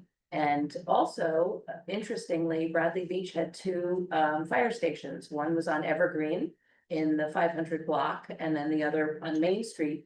The fire station on Evergreen had 30 firefighters assigned to that firehouse, which is pretty astounding and alarming when you see how much smaller the fire force is now.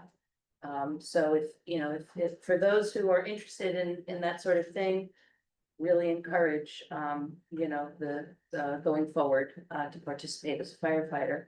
And I also participated in the 5K. It was the first time I participated as a council person, and it was really a lot of fun. It was a wonderful community event. And I was the one who took pictures when the runners were coming in. And I can announce that the first man to come through, his time was 15 minutes, 40 seconds. And that was a true time. And the first woman to come in was 17 minutes, 35 seconds. And I don't know how true that time was, because it all depends on when they start in the run. So that was kind of interesting. So my council reports, Arts Council met Monday, July 28th. A porch pop-up arts exhibit runs this Saturday, August 23rd from 10 a.m. to 4 p.m. at the James Bradley, with a meditative sound bath hosted by Green Lotus Yoga and Wellness at 1 p.m. and music by Carol Lester Productions at 2 p.m. Special thanks to the James Bradley for graciously hosting their space. Please stop by and support the local artists of Bradley Beach as they exhibit their work. The Arts Council will hold its next meeting Monday, August 25th at 11 a.m. in the Biasi Center.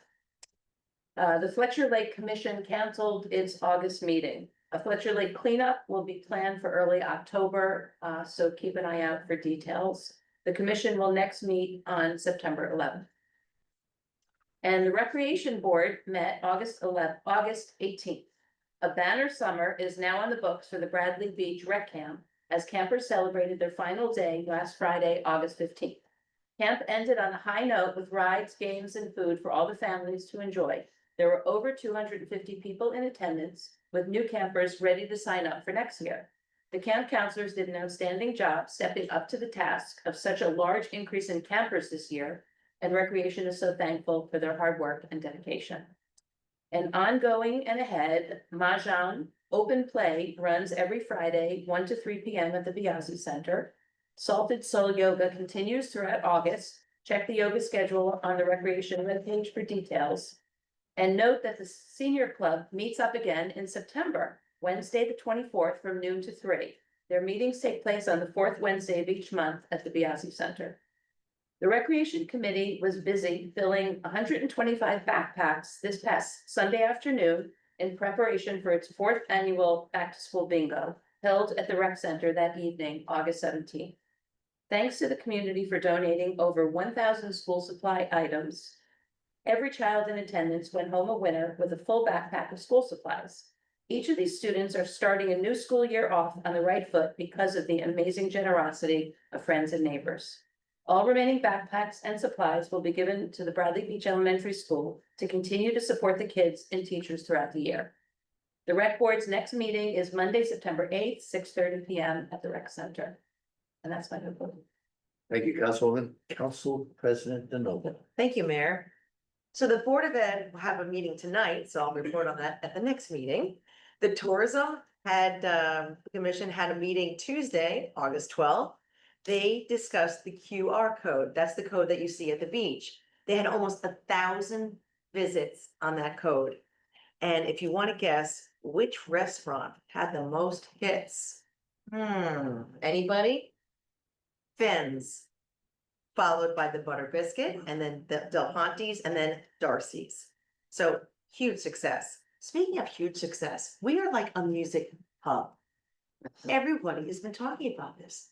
My sister even came to visit from West Virginia. She's like, these streets are buzzing with people. I went to Belmar, it was dead. She goes, we have so many people, and we have the Tourism Commission to thank for that, and Amy Baker. Well, she's not Baker yet. She recently got married. Amy Hall to thank, our director. Pirate Day was also a huge success. 150 children participated, 30 businesses. The Verdict played. This one was tearing it up, right? Everyone was out dancing to reggae music. Really great. Oh, here's some good news. We're gonna have a fall concert series. So starting September 13th through October 25th, which will be the Halloween show, there'll be music from 4 to 6 p.m. And that's my report on the tourism. As far as Shade Tree, they had 2 applications. 200 Fletcher Lake Avenue is removing 3 trees, but good news, they're planting 11 trees. You hear that, Joe? 11 trees. That's cool. Newark Avenue is removing 1 tree and replacing it with 1 tree. Also, let's see, they have, their account recently has $15,200 in it. Now here's some huge news. The New Jersey DEP has awarded the Bradley Beach Shade Tree Commission $40,000. They're going to plant up to 70 trees throughout the borough. Not only are they gonna plant them, they're gonna put mulch on them, they're gonna put a water bag on them, they're gonna put stakes in them. So the Public Works doesn't have to do anything. They're gonna do everything. You have to choose between maple, oak, sycamore, redbud, dogwood, crabapple, cherry blossom, all natives except for cherry blossom, but they're awfully pretty. And we're one of 5 municipalities that got this. It was Jersey City, Nutley, Garfield, and Englewood. Or it's Edgewater, I'm sorry, Edgewater. Like, how did Bradley Beach get this? The Shade Tree Commission members are so active in getting their credits, their CEUs. In addition, they did an aerial view of Bradley Beach, and they said that we need to build up our tree canopy. So these are really great news, and kudos to the Bradley Beach Shade Tree Commission. Bravo to all of you. And that completes my report. Wow, thank you, Council President. I've got a number of things. I'm gonna check them off kind of quick because I want to save what I think is by far the best for last. One, I echo what others said, National Night Out, the fire department's 5K run, great events, great turnout, great weather. So, you know, just wonderful events, and my hamburger flipping is a lot better than folks here have described it. My problem was I stood downwind from that smoke and Oh, it that was, was yeah. a few folks have mentioned the Brinleyan fire. I just want to add to that, it was a tragic event 45 years ago. It did change fire safety laws in New Jersey, so it's Bradley Beach is hailed for that unfortunate event, but for all the good and all the lives it has saved since. The plan is for next year that we will add some sort of a monument recognizing that event at Riley Park. So the fire company is beginning preliminary planning for that. I just want to make sure everyone's aware, the fire department and EMS are both in the middle of their fundraising season. If you have any interest in supporting them, please contact us or contact any member of either of those organizations, and feel free to write a check. I know they would appreciate it. They're constantly, you know, keeping their eye out on us and making sure that we are safe. So anything we can do to help them is great. I mentioned earlier, Kelly Helwig is our new court administrator. We're thrilled to have her with us. And I also mentioned earlier, I want to say it again, we will miss Patty McGill, who's been our court administrator for many years, did a phenomenal job, and she's now beginning to enjoy her vacation, her retirement. Something that's just, I think a really exciting accomplishment for the borough. In municipal government, you know, there are ways to try your best to manage our taxes. Manage costs, try not to let them escalate at too fast a rate, and where you can increase revenue. And one way to increase revenue is through creating shared service arrangements with other boroughs. Bradley Beach has a current court structure where we have our court here, as well as we host two other towns, Allenhurst and Avon. So we have 3 courts already in Bradley Beach. You will hear us next month voting on approval, hopefully, of adding a 4th court, which was we were just awarded this. Again, it has to be approved by our council and another municipality's council. But assuming this goes through, we'll be adding a 4th court and adding to our shared services revenue. So it's a couple months in coming. I'm probably a little premature in announcing it. You notice I'm not saying names, but it's very exciting, and the judge and the other municipality are very excited that we're doing this. They think it's a win-win for the courts, for our taxpayers, and for our court personnel.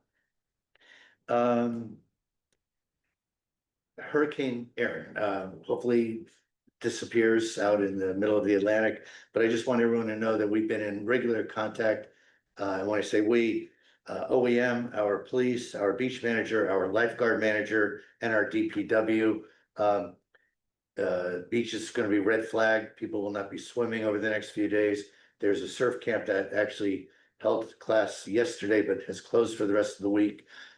We are prepared, if necessary, to move the furniture, move the lifeguard chairs, you know, do whatever's necessary to manage the lakes, the level of the lakes, should we have rain. We are not expecting heavy rain. There very likely could be some ocean surges, so we will keep an eye on equipment on the beach. But just want to let everybody know, you know, people are paying close attention to managing any adverse potential impacts that might occur. And the most important item, 7 on my list, our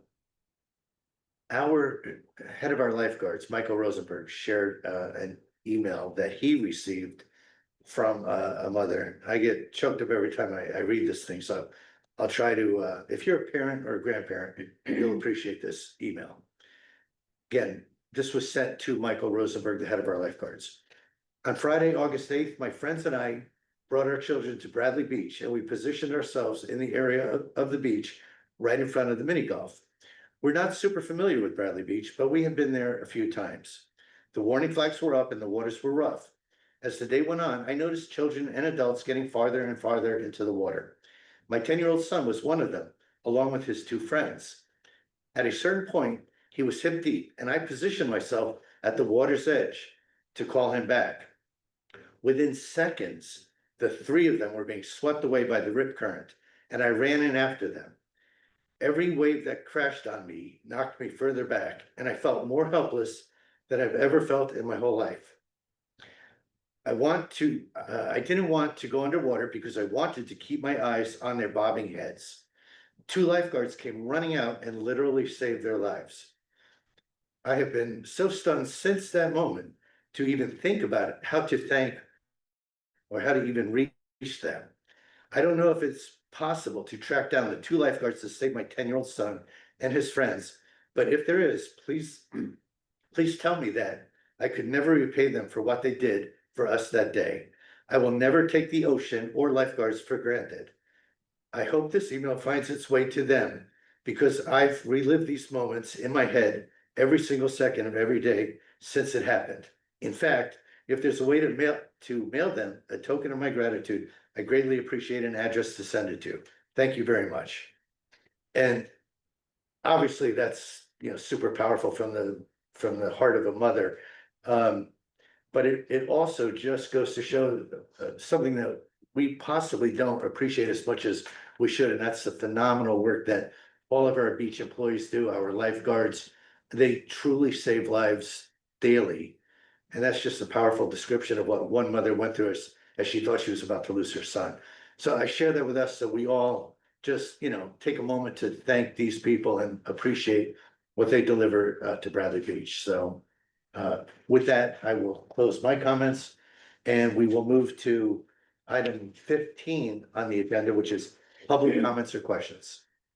Yes, sir. Bill Coolidge, 509 Monmouth Avenue. If you would hand this to the council for me, they can take a quick look and then I can pose my questions. This is in regards to the lamppost at 3 locations in Bradley Beach. At 42 Main Street, I remember it's been quite some time. A car crashed into that building and took down that light post. Now, do you guys get reimbursed for this, that they could put the lights back? Or my wife, who is smarter than I am, says, or is it a county road? So these 3 locations, what's your opinion on that? Yeah, it's a state road and we do get insurance proceeds to reimburse us for the cost. Well, not so much the cost, but the value of the light post. I think total there are 6 posts down. You mentioned 3. Are there? Yeah, we've actually lost 6. DPW's all over this. We're, as you're also probably aware, Joe, we're looking at the beginning of revitalizing Main Street.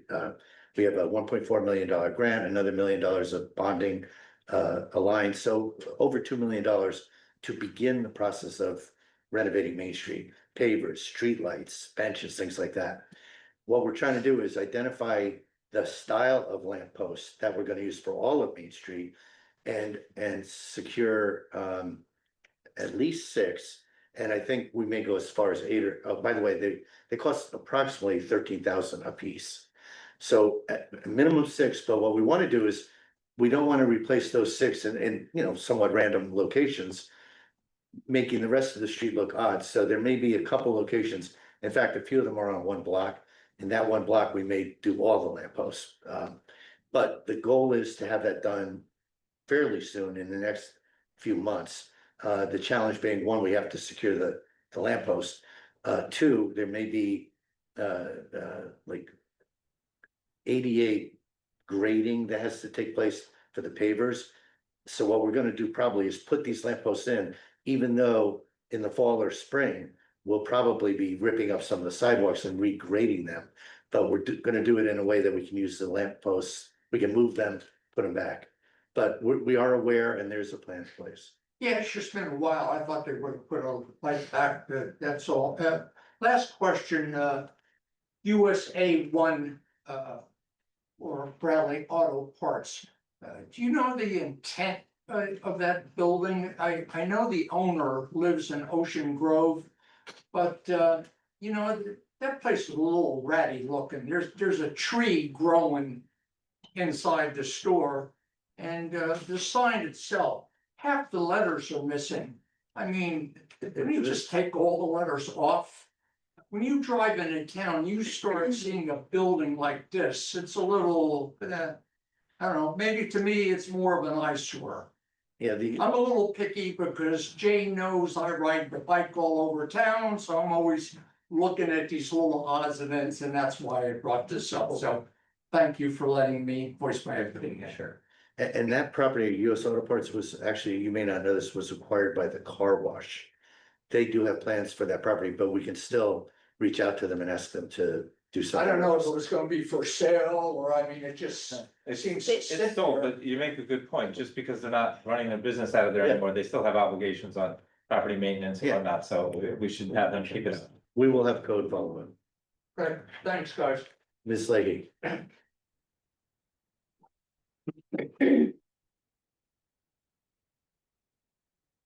Good evening. I'm Jean Leahy from Paul Place. I have a little list. So I'll try to make it brief, but I'm gonna start with one. My main one, I'm gonna put off for a second. I must, first of all, I'd like to thank you all for your time. And I can hear better. I don't know if the acoustics are better, but I didn't come because I couldn't hear, but anyhow. I went to the concert and I do like the concerts, whoever you got there, very nice on Saturday night. And what I would like to make a suggestion. I found those pamphlets that remember we had them at the seniors? And they should go in the taxes. Not everyone's aware, because not everyone is on the internet or the play, but they're very good. And they tell people what you have and when you have. Well, anyhow, so I went to the concert, which was fine. Anyhow, and I happened to sit behind the statue of the bell. And so I have one suggestion, that either a policeman or those brown shirts, blue shirts, whatever they're wearing that give out tickets, walk through once. Now, all mothers watch their children. And in front of me, they're climbing the bell. There are like 3 of them. Now, who am I gonna get up with my white hair, tell them to get down? And so I suggest you have a policeman just wander through politely. But no one, and I looked around to see if I could see someone that I could tap to. But if they fall, mother will be the first to sue you, think. Okay, now, being that you're also yes people, it's amazing since last time I've been here. All right. I want you to save our long-term residents and our neighborhood. I live on the 4th block of Park Place. We have 18 houses, 9 on each side. There are 11 which are full-time people. We have 3 on our side which come down on weekends, whatever. And 2 unfortunately are for sale across the way. We have 1 Airbnb. Now, on our lot, I shared my driveway with, and we have very nice relationship, and we're fine. And on the 500 block, they have 2 Airbnbs. One, and I asked Jane, she said they're supposed to have 7-day, if you rent or you Airbnb for 7 days. Trust me. The one does not do for 7 days. Now, the other I can't say.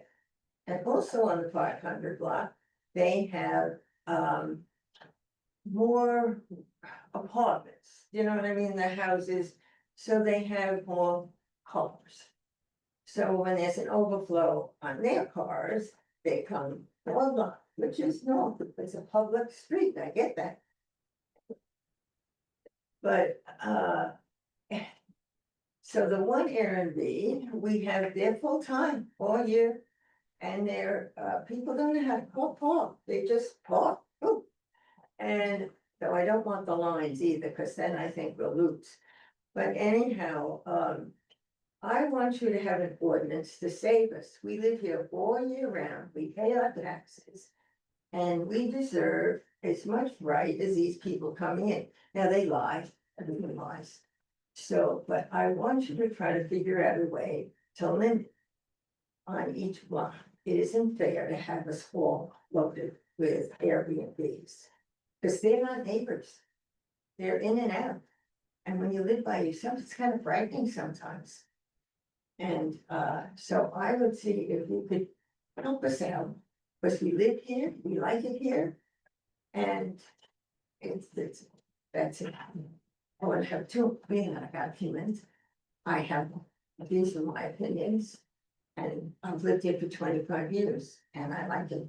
It's safe, I like the community, the people, everything's fine.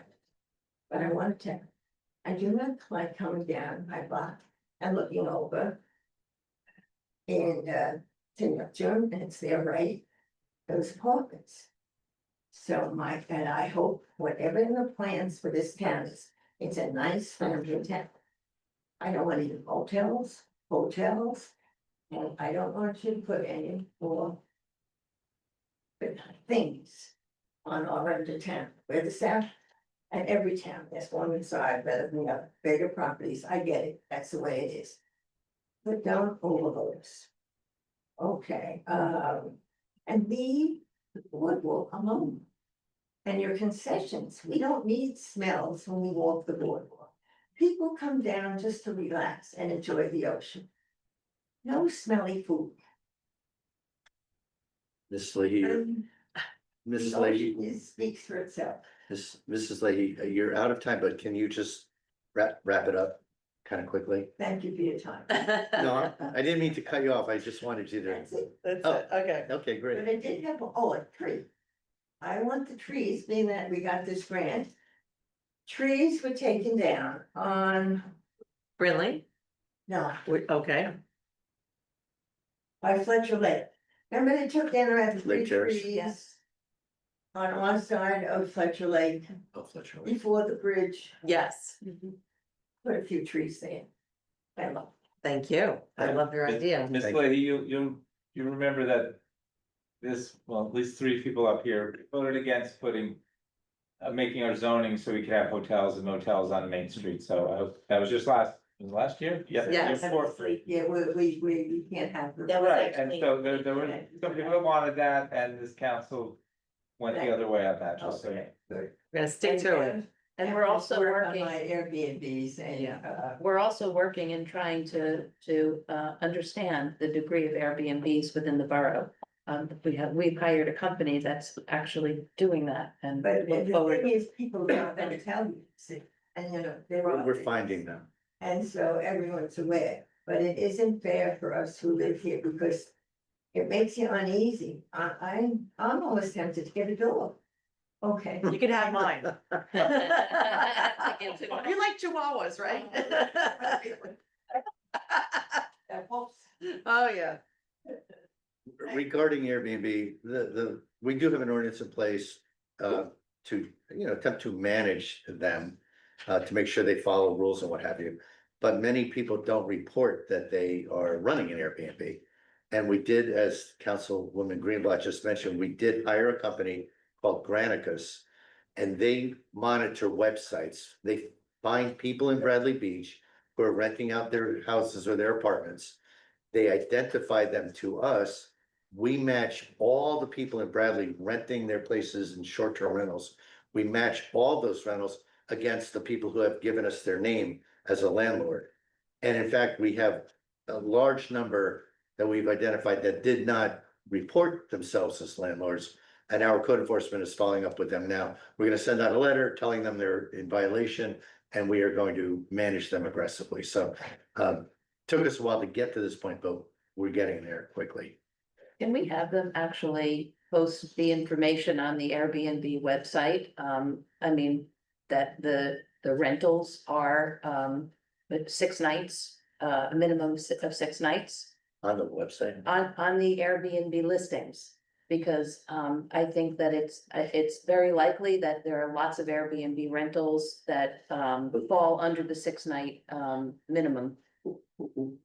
I'm not quite sure, let's put it this way, let's talk after, but. There are very specific rules, 6.5 night minimum. We have pictures of what they're advertising. We have data that tells us who's paid for a week or 3 days. So we'll be able to figure out a lot, not all, but a lot of who's violating. But it's an imperfect world because these advertisements give you minimal information to identify who the landlord is. But this company kind of does the sleuthing for us, identifies them, and then we reach out, and we're doing that now. As far as where we posted, I don't know, ignorance of the law is no excuse. Well, you know, we have an ordinance, we're gonna notify them what the ordinance is, where they're in violation, how much they owe us in fines, how much they owe us for fees. And then if they don't follow the law, then we'll continue to fine them. Right, and even down to the size of the units and the number of people that can actually rent those units. Because of course, those people are all associated with cars that go on the street. Yep. Okay, other questions or comments from the public? Anyone on Zoom with a question or comment? Oh, Mia? Oh, I'm sorry, Mia. Is there? Up there too? Hey, Mia. Hi, Pulse. Mia Toback, 304 Monmouth Avenue. So I'm here in regards to the proposed Sylvan Lake restoration project, and as you stated, there is the meeting that's gonna be held on September 8th, which I didn't know until just now. Yeah, that's a save the date. It's we're gonna confirm that once we establish where it will be. Perfect, That's, okay. that's the target, so save the date. Great, because that was one of my questions. As well as, I will be attending tomorrow's meeting, for the Sylvan Lake, commission. More specific stuff, but I'm here because recently circled the area, Bradley Boulevard neighborhood, up and down Bradley Boulevard, and put out flyers to kind of just giving the outline of what the proposed projects are, and this, it's a very complicated, or it's several aspects to this plan, as we all know, and that flyer was great. It listed everything out, and it actually created a lot of questions, so you had a backyard gathering. I hope that it's very gracious to come and host and explain more, and wonderful. But again, more questions came out of it, and I think we've been kind of my neighbor and I have sort of been put in a position where a lot of people have approached us to say, hey, the issue is really the narrowing of Bradley Boulevard, right? The people that live on the actual lakeside, and how that will kind of affect them personally, also the whole just landscape of what is Bradley Boulevard, what it's been, and et cetera. Very well aware that the plan's overall idea is for the health of the lake. That's the bottom line. How are we gonna make this lake healthier? And again, very complicated, a lot of things going on, which we all know. So I think why I'm here is just to sort of, besides the meeting, the Sylvan Lake meeting, committee meeting, is to just go in front of the council and just say this feedback from the residents, which is over 40+ homes. The vast majority of people are just not for narrowing boulevard. And if there's any way that during, this process is sort of ongoing, or I know we have timelines in place, and don't want to, affect any of that.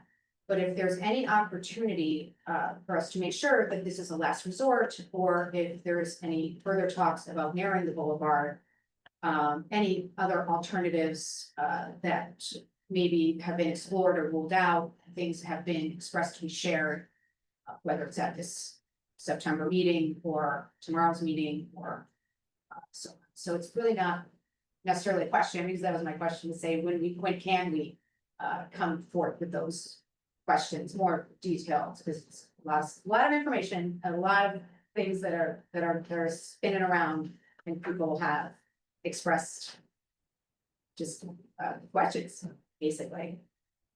So you will be getting back to us to confirm. Absolutely, thank you. Yes, like I said, we're looking at September 8th, Monday as hold the date. We'll try to work out the logistics, we'll get out a confirmation, hopefully get it on the website as well as our next council meeting.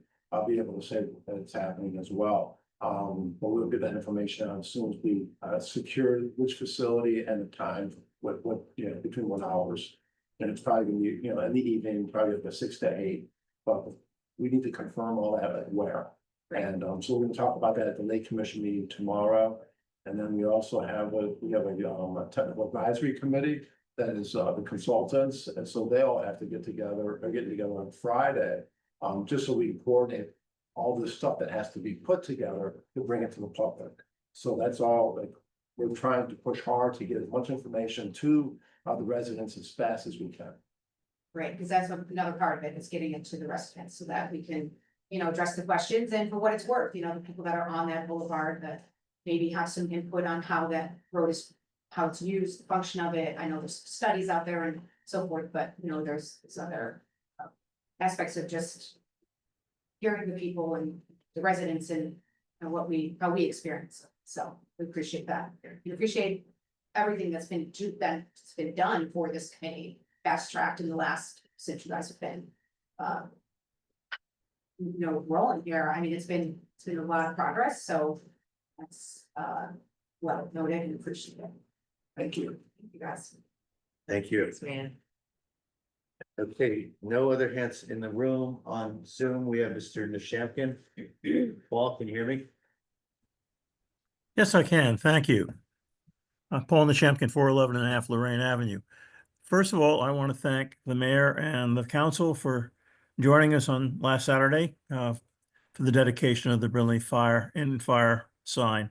It is one of 12 new boardwalk signs that the Historical Society has put up. It's a new design. It includes a QR code, which in the case of that one sign will take you to a page on our website, which goes into a detailed history of the Brinleyan fire and with a lot of newspaper articles about the follow-up on the fire. The plan is to have QR codes on all the existing signs and the new signs that are going up now. And eventually they will be populated with background information on all the images on the boardwalk signs. A total of 12 signs have gone up in the last couple of weeks. Don't know if you noticed them. Some of them are replacements for damaged signs and some are brand new. If you're interested in sponsoring a sign, visit our website, bbhistory.org, and you will see a place for signing up for sponsoring a sign. We're interested in any images that you have, historic Bradley Beach, maybe your family in front of one of the pavilions, that sort of thing, or you can pick from our library of available images that you might want to sponsor. Thank you again for showing up for that dedication. The next event of the Historical Society will be on August 29th, where we'll be saluting one of Bradley Beach's favorite sons, Cesar Romero, popularly known as the first of the Batman movies, but with a distinguished long movie career in Hollywood. He graduated from the Bradley Beach Elementary School in 1922. And we have the author of a book who will be making a presentation, a newly published book on Cesar Romero on August 29th from 4 to 6 o'clock. There'll be all sorts of activities. In addition to his presentation, there'll be a Batman laugh, Joker laugh contest. And also there will be other things you can register for, including an after meeting with the author at the Tiki Bar at UVA.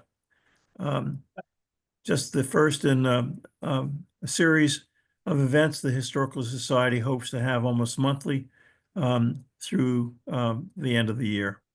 Thank you very much. Thank you. Are there any other comments on the screen? I can't read. Nope. Nothing at all. Okay, we will then conclude the public comments and questions. There is no item 16 executive session. And before I adjourn, I just want to make sure I say Mayor's Wellness Walk this Saturday, 9 a.m. at the Fifth Avenue Pavilion, whatever it is. Okay, that said, I forgot. I will now. I will be there. What's the topic? Hydration. No, well, I forget, but just be there. It'll be super dynamic, very exciting mayor. Pardon me. Meeting adjourned. Aye. All in favor? Aye.